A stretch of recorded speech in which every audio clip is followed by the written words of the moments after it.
দায়িত্ব গ্রহণের পর বঙ্গভবনে প্রথম অফিস করেছেন ভারপ্রাপ্ত রাষ্ট্রপতি অবসরপ্রাপ্ত মেজর হাফিজউদ্দিন আহমেদ বীর বিক্রম।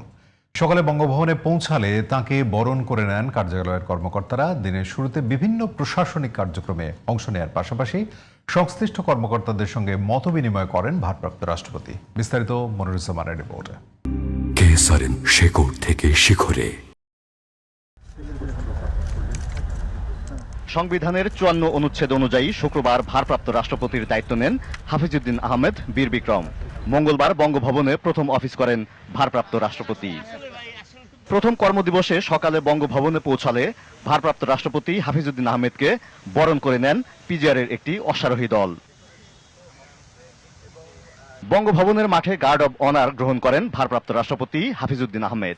সেনাবাহিনীর একটি চৌকস দল গার্ড অব অনার প্রদান করেন।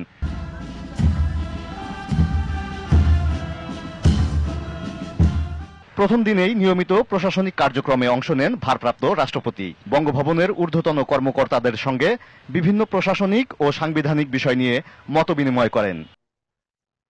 রাষ্ট্রীয় গুরুত্বপূর্ণ দায়িত্ব পালনে কর্মকর্তাদের ন্যায় নীতি বজায় রাখা সহ বেশ কিছু দিক নির্দেশনা দেন ভারপ্রাপ্ত রাষ্ট্রপতি। প্রথম কর্মদিবসে প্রয়োজনীয় দাপ্তরিক নথিতেও স্বাক্ষর করেন ভারপ্রাপ্ত রাষ্ট্রপতি হাফিজউদ্দিন আহমেদ। Moniruzzaman, GTV news, Dhaka.